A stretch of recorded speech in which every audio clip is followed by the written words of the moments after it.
As we mentioned earlier, the criteria for proving libel differs depending on who you are and what type of libel plaintiff you are. So let's take a look at what the options might be. People who are in the public eye have a greater burden of proof when it comes to libel, and there's two main areas that we're going to look at. One is a public official, one is a public figure. So a public official, somebody who's in government, responsible over government affairs, is important to the public from a governmental standpoint. Not everyone who gets paid by the government fits this bill. This person has to have some significance to the public. Now, the other area is a public figure. This is someone who chooses to be in the public spotlight.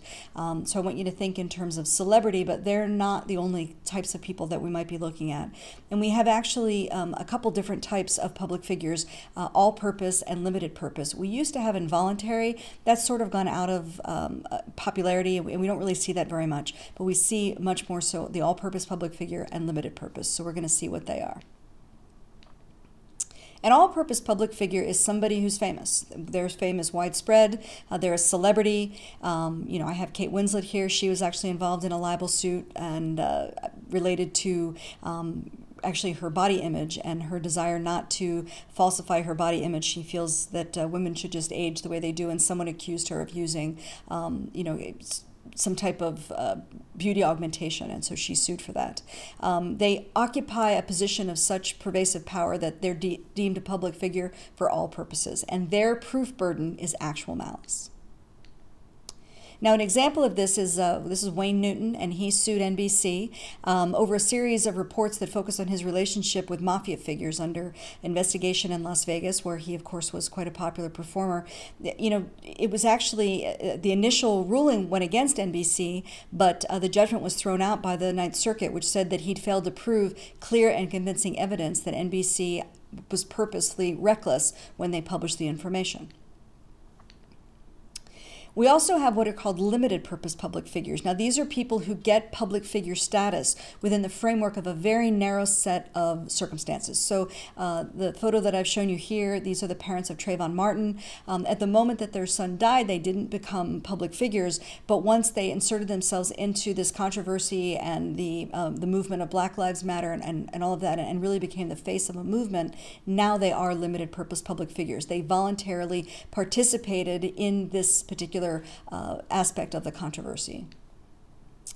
Now, when you're an involuntary public figure, sometimes there are certain circumstances that will put you in the courtroom. And in the case here, Richard Jewell, this was a really unfortunate case.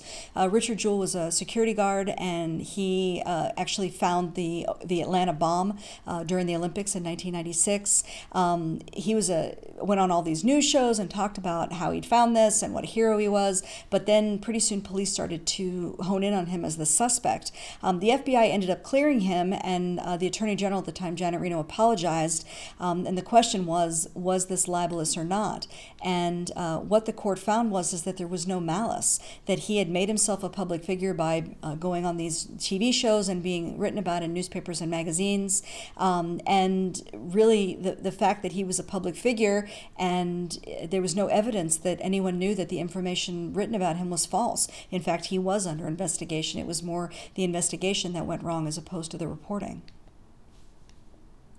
Now, private figure is everybody who doesn't qualify as a public figure. So in this case, you have to prove negligence, not actual malice, and we talked about that a little bit before. There are exceptions to that. California, Colorado, Indiana, Alaska, and New York, the burden of proof is higher on on the private figures as well.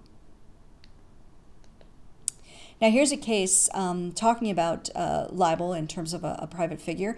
This was a parent-teacher relationship gone wrong, where a newspaper published a negative story about a teacher based primarily on testimony from parents who obviously did not like her teaching style. And actually what they determined was that this was indeed negligence, because the newspaper did not get enough sources, and they only relied on sources who really had ill will toward the subject of this story.